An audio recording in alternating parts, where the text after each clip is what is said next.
सिद्धेभ्यः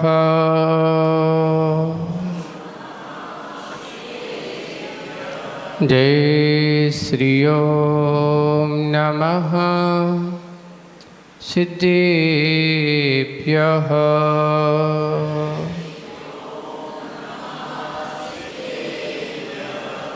मंगलम भगवान वीरो मंगलम गौतमो गणी मंगलम कुंद कुंदार्यो जैन धर्मोस्तु मंगलम सर्वे मंगल मांगल्यम सर्वे कल्याणकारकम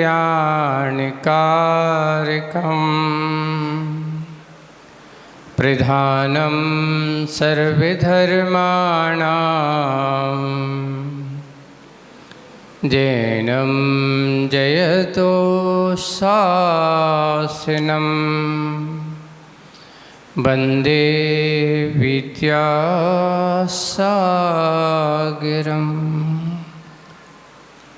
बोलो शासनिक भगवान महावीर स्वामी की, मूल नायक देवादिदेव 1008 श्री शंभुनाथ भगवान की, परम पूज्य आचार्य गुरुवर श्री विद्यासागर जी महाराज की, आचार्य श्री समय सागर जी महाराज की, 3 कम 9 करोड़ मुनि राजों की, अहिंसा परमो धर्म की, श्री 108 अजीत सागर जी महाराज की जय।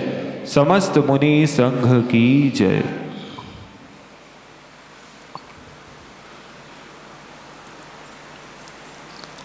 किसी व्यक्ति से आवेश में आकर के अपराध हो गया। प्रायकर अपराध जब भी होते हैं, आवेश में आकर के, गुस्सा में आकर के ही व्यक्ति अपराध कर लेता है। और बात सत्य है, जब क्रोध आता है तो आदमी को अंधा बना देता है।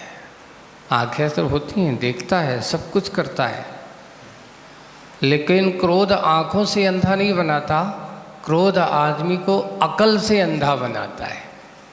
क्रोध आदमी को कैसा बनाता है? अकल से अंधा कर देता है। और जब आदमी अकल से अंधा हो जाता है तो उसका सोच विचार सब कुछ विपरीत हो जाता है। इसलिए बंदो, संयमित करना है तो अपने क्रोध को वश में करो। उसको संभाल लिया तो सबसे कुछ संभाल लिया। इसको आग कहा। ये अंतरंग में इतनी बड़ी भयानक आग है कि अगर ये जलती है तो इसको बुझाने के लिए बाहर की सामग्री नहीं कोई काम आती। इसको बुझाने के लिए मात्र आपके अंतरंग के परिणाम क्षमा रूपी जल ही एक ऐसा होता है जो उसको बुझा सकता है। उससे अपराध हो गया क्रोध के आवेग में आने से। और अपराध जब हुआ है तो अपराध को क्या होगा? अपराधी को तो सजा होगी कि नहीं होगी? बिल्कुल होगी। अब जब सजा हुई, कारागार में उसको डाल दिया गया। उसे जो अपराध किया है, जितने समय जितने दिनों की उसको सजा हुई है, अब सजा होते ही कारागार में पड़ा हुआ है, गिन रहा है आज 1 दिन हो गए। जितने वर्षों की सजा हुई है, एक एक दिन गिन रहा है, एक एक दिन की गिनती कर रहा है कि अब इतना समय हो गया, अब इतना समय हो गया। वो दिन कब आएगा जब मुझे इस कारागृह से मुक्ति मिलेगी। किए हुए अपराध को पश्चाताप का स्वरूप होता है उसकी सजा। एक एक दिन गिन रहा है कि मुझे कब इस कारागार से मुक्ति मिलेगी, मुझे कब इस कारागार से मुक्ति मिलेगी, ऐसा विचार कर रहा है। वैसे ही अपन ने कल सम्यक दर्शन के प्रथम अंग की बात कही थी, तो आज दूसरा अंग कौन सा है? संवेग भाव। दूसरा पहलू है संवेग, यानी अपने अंदर के संसार के वेग को रोक करके आत्मा के ओर आने का नाम सो संवेग भाव है। वह भी जैसे उस अपराधी की तरह है। संवेग किसे कहते हैं? जिनके संसार के और पाप और परिग्रह के कार्यों में भय खाने लगे, भय लगने लगे, संसार से जो भयभीत होकर के भागे सो उसका नाम संवेग है। संसार से जो भय खाता है उसका नाम संवेग, सम्यक दृष्टि है। डर किसको लगता है बताओ? संसार के कार्यों में डरने वाला सम्यक दृष्टि होता है। महाराज अगर हम डर के भागेंगे तो फिर तो काम धंधा कुछ चलेगा नहीं। नहीं, ऐसा नहीं। सम्यक दृष्टि हमारे जितने भी तीर्थंकर हैं उनके पास क्षत्रिय होकर के भी, अच्छे क्षमतावान होकर के भी उन्हें संसार के कार्य रास नहीं आए। उनमें डरते रहे, भागते रहे। नहीं भाई, इसमें सुख नहीं है। कब आएगा वो दिन? वो भी उस अपराधी की तरह गिनती कर रहा है कि हे भगवान, मेरा दिन कब आएगा कि मुझे इस संसार से मुक्ति मिलेगी। संवेग भाव रखने वाला वो यही कहते कि हे भगवान, मुझे संसार से मुक्ति कब मिलेगी, ऐसा विचार करता है। मैंने ना जाने कौन कौन से ऐसे कर्म किए हैं, मैंने ना जाने ऐसे कौन कौन से पाप कर्म किए हैं जो आज मुझे संसार के सुख दुख का बंधनों में पड़ा हूँ, इस कारागार में पड़ा हूँ। कभी अपने आप को कारागार जैसे महसूस कर दो। अभी जैसे आपको अगर कह दिया जाए घर पे, देखो वैसे अगर आप पूरे 24 घंटा अंदर से कुंडी लगा के घर में कमरे में बैठे रहोगे, आपको विकल्प नहीं होगा, है ना। और कोई आकर के कहे कि तुम्हें 6 घंटा इस घर से बाहर नहीं निकाल सकते, बाहर से बंद कर दें, तो आप कैसा महसूस करते हो? मुझे बंधन में डाल दिया। वैसे तुम 12-14 घंटा अंदर से बंधन में पड़े रहोगे तो आपकी मानसिकता कुछ नहीं होगी। और तुम्हारे लिए कह दिया कि तुमने आज ऐसा किया है, तुम 6 घंटे आज घर से बाहर नहीं निकल सकते, जबकि निकलना भी नहीं है उसको, लेकिन महसूस कैसे करेगा कि मुझे घर में बंद कर दिया गया है, मुझे घर में बंद कर दिया गया है, मुझे कैद कर दिया गया है। साइकोलॉजिकल हम अपने आप को ऐसा बंधन में डाल लेते हैं। यही सबसे बड़ा, तुमने गलती की है, तूने अपराध किया है। सबसे बड़ा अपराध का दंड होता है व्यक्ति का पश्चाताप। अगर पश्चाताप वो करता रहता है तो उस दंड से उसको मुक्ति जल्दी मिल जाती है। उसको, उसने अपराध किया, आवेग में आकर के गुस्सा में है, सजा हुई, कैद में पड़ा हुआ है, कारागार में पड़ा हुआ है, निरंतर प्रतिदिन यही सोचता है कि मैंने काश ऐसा अपराध नहीं किया होता तो आज मुझे जेल में ये दशा दिन देखने को नहीं मिलते। वैसे ही कभी अपना चिंतन किया कि भगवान काश मैंने ऐसे पाप कर्मों का बंध नहीं किया होता तो आज मैं संसार की नाना पर्याय में भटकता नहीं होता।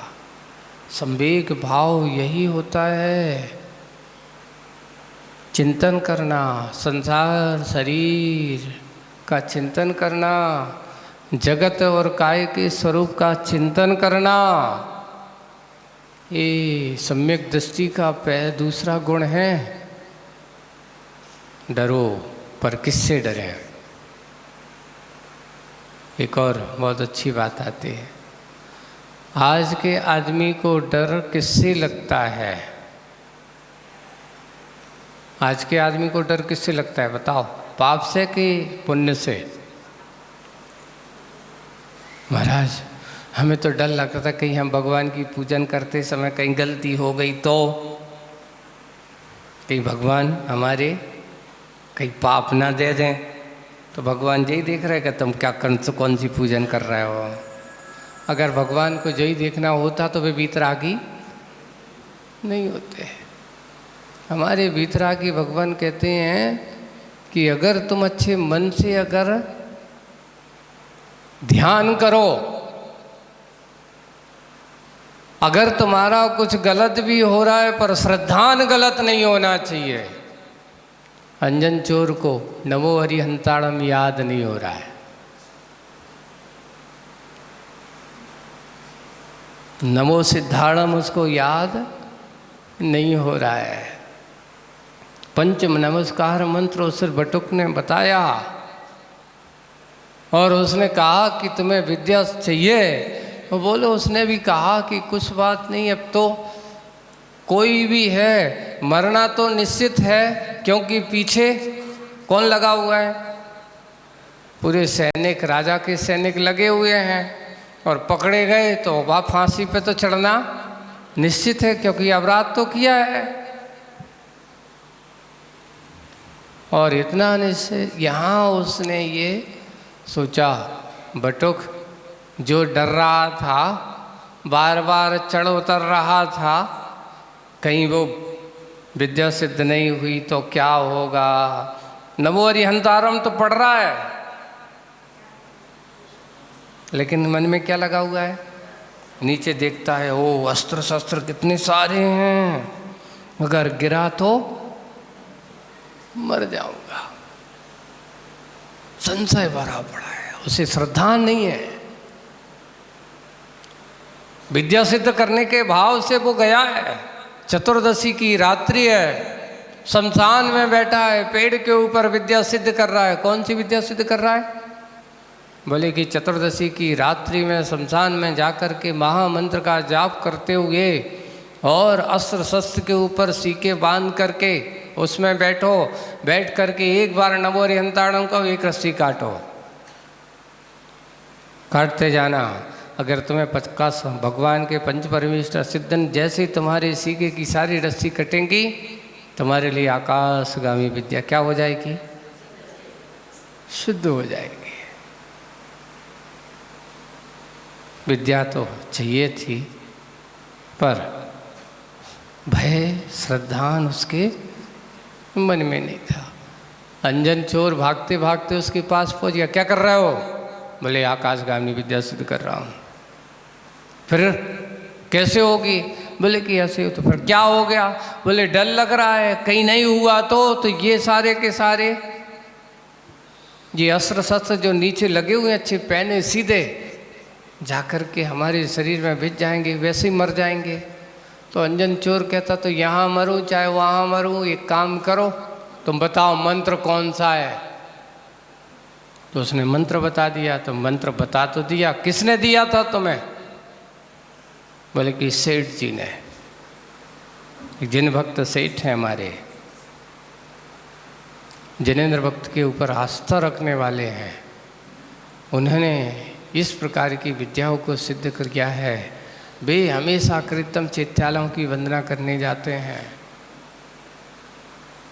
अच्छा, तो बोले कि ऐसी बात है, पक्का है? बोले कि हाँ ऐसा ही है। तो उन्होंने कहा लाओ मुझे दो। और उसने कहा बैठ तो गया, और बैठ जाने के बाद कुछ नहीं आया। उसमें लिखा है कहानी में, उसने तो कह दिया आड़म ताड़म कछु न जानम सेठ वचन प्रमाणम। सेठ जी ने जो मंत्र, वही प्रमाण है, वही श्रद्धा है, वही भक्ति है, मुझे उस पर भरोसा है, और एक झटके में सारी रस्सियां काट देता है। आकाशगामी विद्या उसको झेल लेती है। ये है श्रद्धा, पक्का। आगे बढ़ने का कोई काम नहीं है, संशय का कोई काम नहीं है। संशय दृष्टि जो होती है, जिनकी संदेह भरी दृष्टि होती, वो कभी किसी पर विश्वास नहीं करता, और जिनको विश्वास होता है वो कभी किसी पर संशय नहीं करता। ये मार्ग जो है, भक्ति पूजन के मार्ग पर अगर किसी व्यक्ति को संशय होने लगे, संदेह होने लगे, समझ लेना वो भगवान की भक्ति नहीं कर रहा है। और भक्ति करने की पात्रता, अरे भगवान के सामने संशय भरी दृष्टि से मत जाओ, श्रद्धा भरी दृष्टि से जाओ। अगर हम श्रद्धा के साथ जाएंगे तो आपके अंदर के कर्म की निर्जरा होगी, और अगर हम संशय की दृष्टि से जाएंगे तो आपकी निर्जरा की जगह क्या होगा? उल्टा और कर्म का बंध होगा। बिल्कुल निडर होकर के, डरो मत। भगवान की भक्ति करने में, पूजन करने में, दर्शन करने में अगर आपको डर लगने लगे तो दुनिया के पाप कर्म में आपको डर, निडर होकर के करते हो। जहाँ डरना चाहिए वहाँ तो आप निडर हो, और जहाँ डरना नहीं चाहिए वहाँ पर आप कहीं गलती ना हो जाए, कहीं भगवान नाराज ना हो जाए, कहीं कोई पाप ना हो जाए, इतना निश्चित है। प्रमाद नहीं करना चाहिए, जानबूझ करके नहीं करना चाहिए, सावधानी से करना चाहिए। अज्ञानता के कारण से, प्रमाद के कारण अगर होता है तो इतने निडर भी नहीं हो जाना चाहिए कि कहीं हमारे कारण से कोई आसाधना भी हो जाए। हम अभिषेक पूजन आदि करते हैं, कभी कभार क्या होता है, हम पूजन तो करते हैं लेकिन उस पूजन में हमारा विवेक थोड़ा सा नहीं रख पाते हैं। विवेक हमें रखना चाहिए। जैसे कि आपने भगवान के अभिषेक किया, अभिषेक करने के पहले देखा कि मैंने जल जो दिया भगवान का अभिषेक होगा, और वो जल कहाँ जाएगा? नहीं, हमने भक्ति में डाल तो दिया, अब वो गंदोदक कहीं पैरों में आ गया, इधर उधर चला गया, तो ये हमारा क्या माना जाएगा? भक्ति का अतिरेक माना जाएगा। विवेक पूर्वक भक्ति नहीं मानी। सबसे पहले करने के पहले सोच लो, देख लो।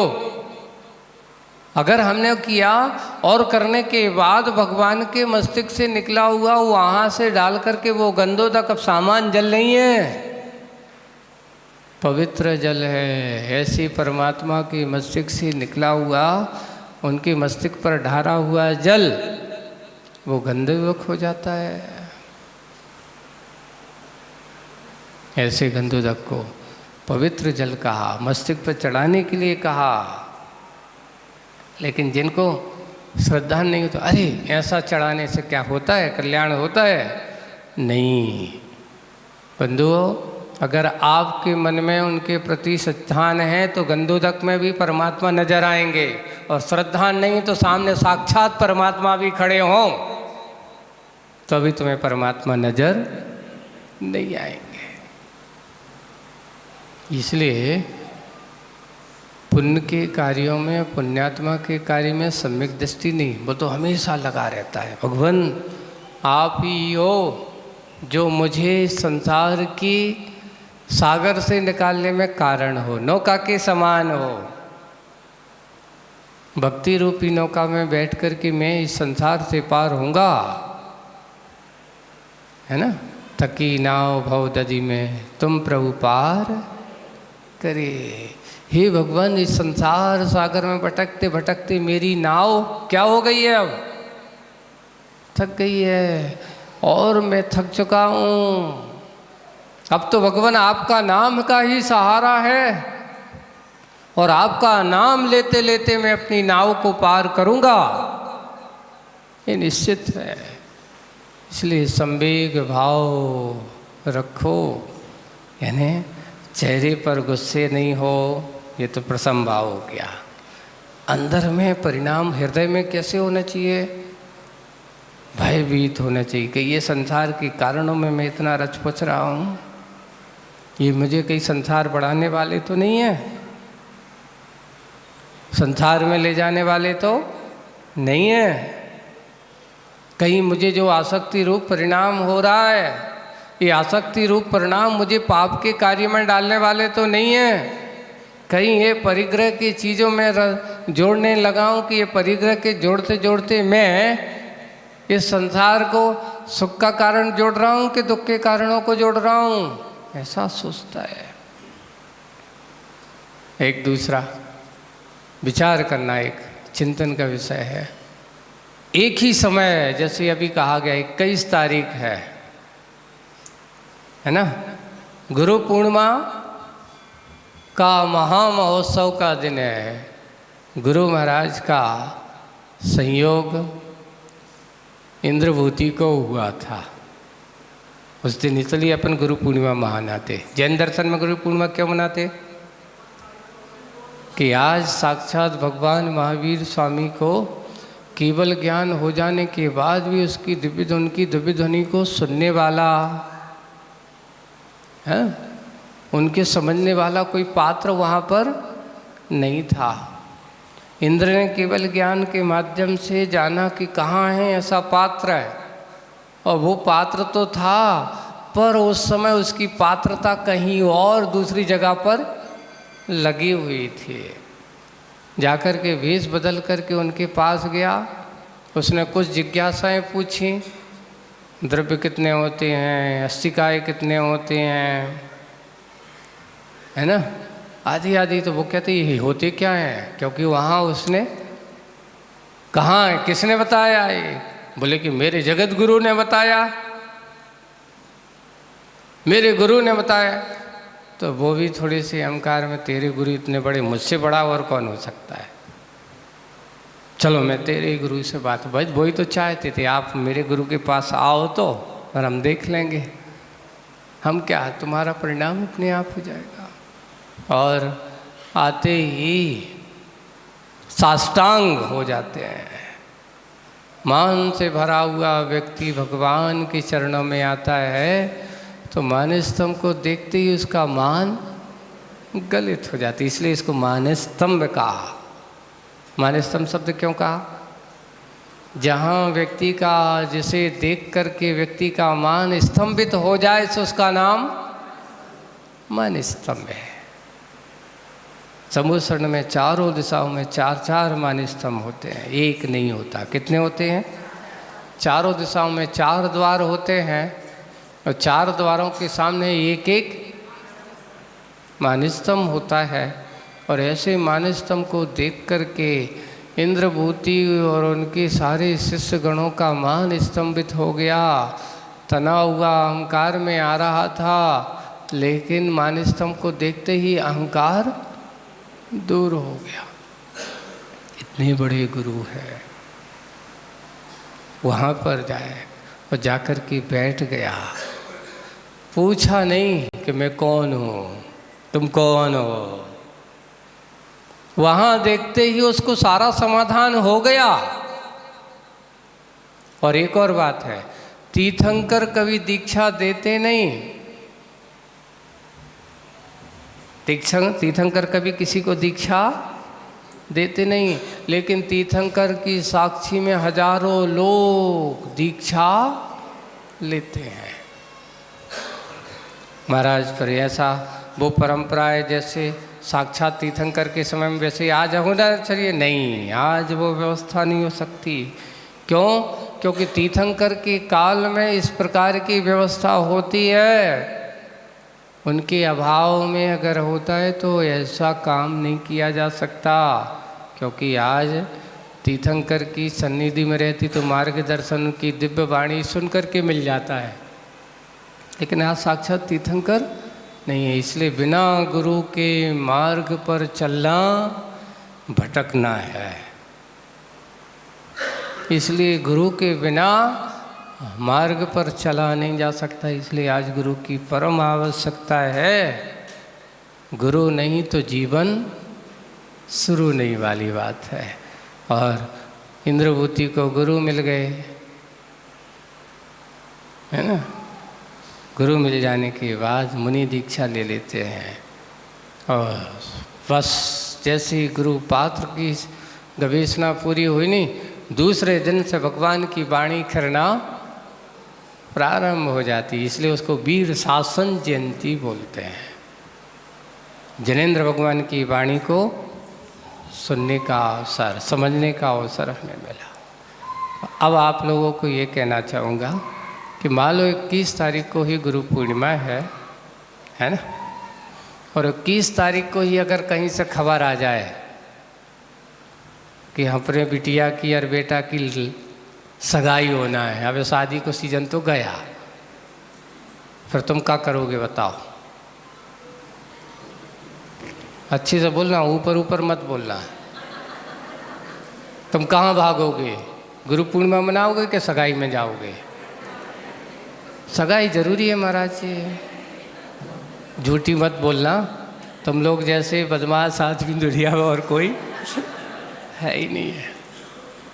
अब क्या करें महाराज, वो जरूरी है। रिश्तेदारी में बुराई नहीं ले सकते।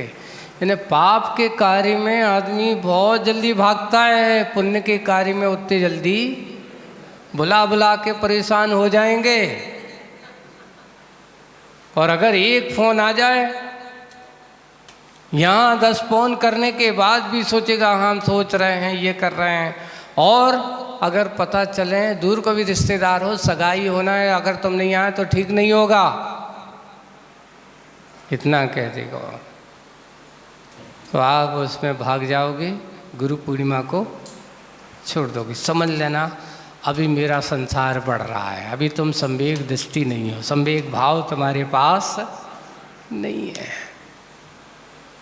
अगर संवेग भाव तुम्हें पाप और परिग्रह और इस प्रकार के संसार के कार्यों से भय डरना लगने लगे, समझ लेना संवेग है।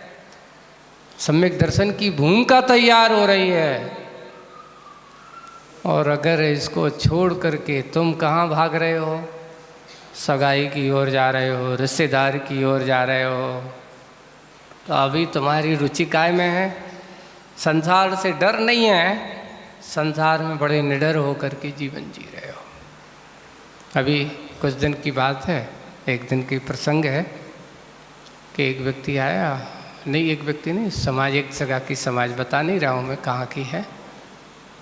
तो भाई यही तारीख है 12 तारीख, और इस दिन अच्छा, बहुत अच्छा मुहूर्त है, और आप लोगों को अगर करना है तो कर लो। वो कहते हैं महाराज जी हमारे एक समाज में वरिष्ठ लोग हैं, उसी दिन उनकी बिटिया की सगाई है, अब क्या करें बताओ?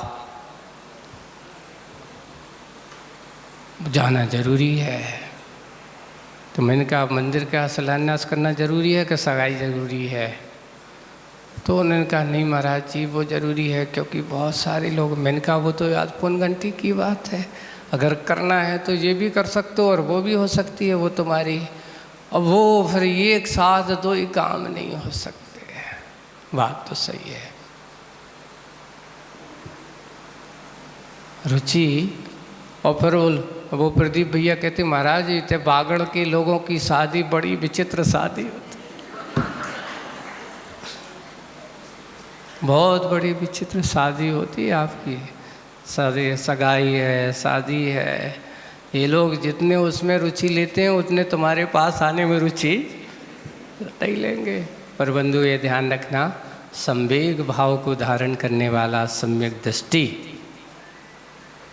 वो कभी संसार के कार्यों में रुचि नहीं लेता।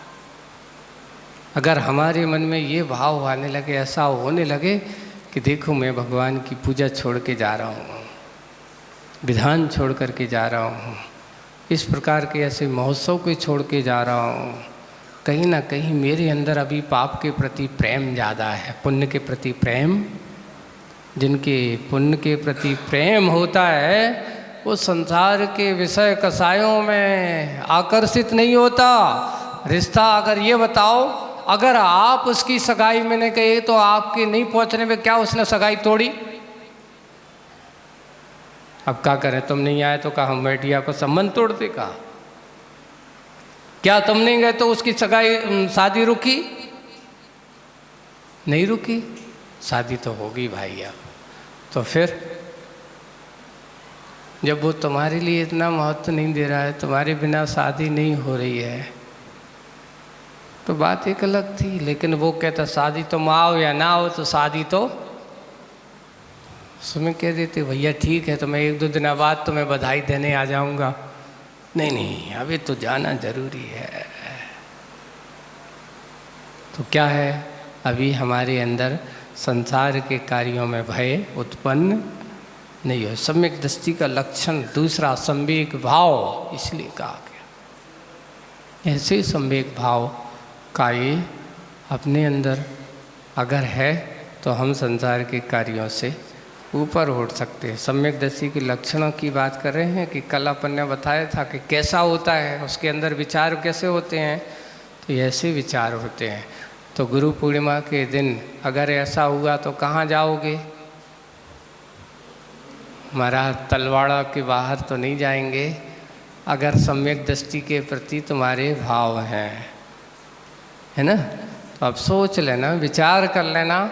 हो सकता है ऐसे समय में हमें निर्णय क्या करना चाहिए, क्या करना चाहिए।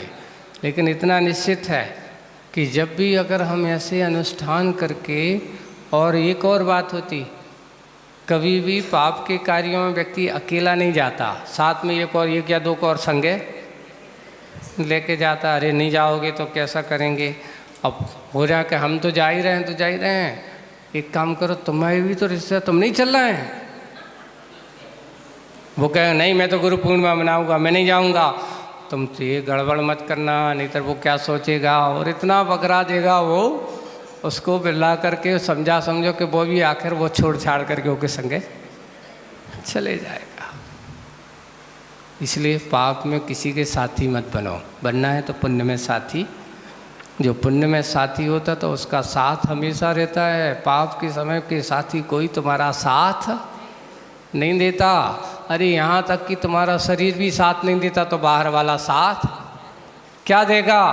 विचार करो, मैं हूँ, अपने आप के कर्मों पर अधीन हूँ, अपने पुण्य पाप के ऊपर अधीन हूँ। ये ऐसा करो जिससे मुझे अगला भविष्य भी सुखमय हो, दुखमय ना हो। यही समझदार है, यही सम्यक दृष्टि का लक्षण है। आने वाला समय आप लोगों को ऐसे ही भावों के साथ हो, अच्छे अच्छे परिणामों के साथ हो। गुरु पूर्णिमा आपके अंदर के गुरुत्व के भाव, गर्व के भाव, राग द्वेष के भाव और न जाने कौन कौन से भावों से भरपूर हो सकता है।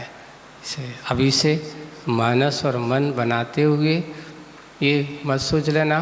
कभी कभार कुछ लोग जो होते ना, स्थानीय व्यक्ति होते, वो सोचते रह जाए अब होगा, अब कर लूँगा, और होता है ना वो कर पाता है, दूसरे बाहर वाले आकर के लाभ लेकर के चले जाते हैं। तो हम भी ऐसे चूक ना जाएं, है ना। बिल्कुल अच्छे से भाव बना करके रखना। और जितने, ये मैं तो कहूँगा कि जितने घर हैं उतने घर पर चातुर्मास की स्मृति रहना चाहिए। तलवाड़ा में कितने घर हैं? मान लो 150 पौने 200 जितने भी घर हैं, तो चातुर्मास की पहचान तुम्हारे घर पर नहीं है तो मतलब क्या?